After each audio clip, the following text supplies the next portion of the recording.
Well, they are the hope for animals that may usually be passed over for adoption. Love is in the air. You can't quite see it.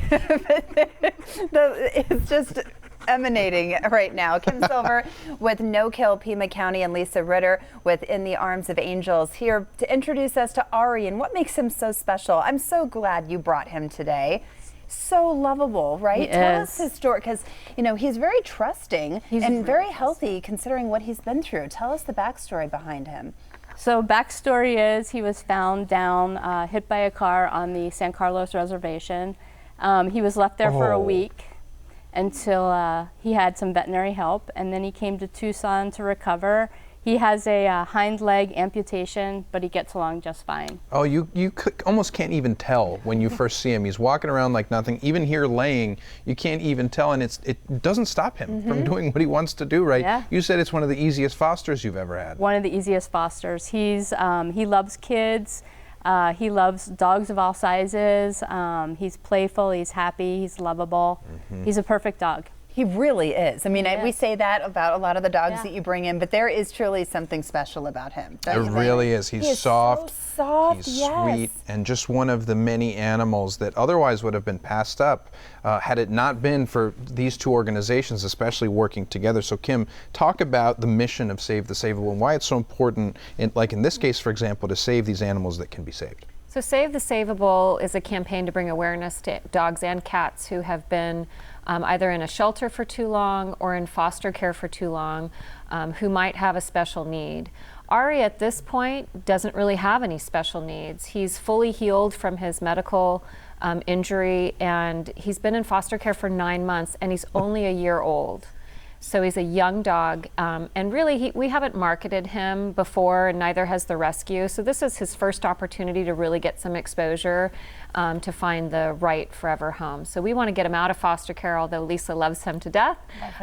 We want somebody else to love him even more. Yeah. How would you describe his personality? Yeah, and to know the backstory too, because we see this is how he was brought in. But how would you describe his personality? Just overall sweet, or sweet? He's kind of got a goofy side to him when he's around other dogs, and he's just a really loyal, lovable dog. Yeah, and you could take him out hiking. He was running in the studio. You would never know. He doesn't know the difference either. No. Yeah, and Kim, it's so important, like I mentioned, to work with organizations like yours, Lisa, In the Arms of Angels. What are you seeing from these organizations as far as them working with Save the Saveable and what that interaction is like between Well, rescue groups are truly life-saving. Yeah. I mean, they're able to take animals into their home that otherwise would have been left on the side of the road, literally. So they make great partners for shelters, and they make great partners for advocacy organizations like ours that want to bring attention to the most vulnerable animals in our community. It's very easy to go somewhere and look at a cute little puppy and say, oh, that would fit perfectly in my home.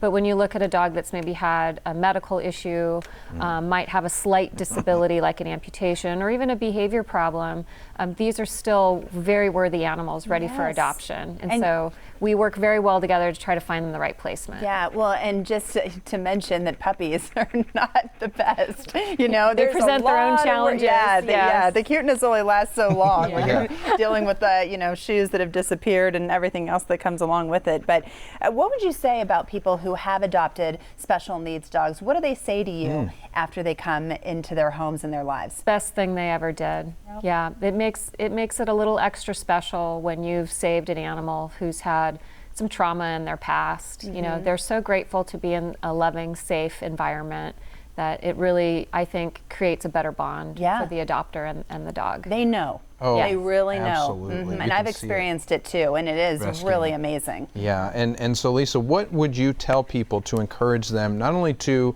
adopt an animal that may have a disability like this, slight disability, but also to volunteer and give their time to organizations like yours?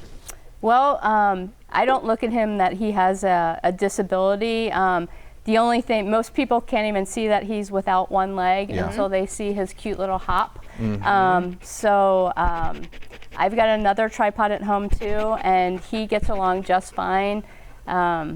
I just feel that, you know, he is part of Save the Savable, but disability is definitely not a word that comes to mind when I think Ari. or any of the Well, other Ari, I triads. apologize for using that word because you are not disabled. You are extra special is what you are. You're unique. Yeah. And he gets along just If fine. you meet him, Yeah. you're going to take him home. Yeah. That's the one thing I would say about him. And thank you for what both of you do. Yeah. So nice you. to have you on, and thanks for bringing Ari. What a special boy. Thank you. Nice to Thanks see so you. much. And if you'd like to adopt Ari or learn more about saving other vulnerable pets in Tucson, call 520-477-7401 or visit SaveTheSavable.com.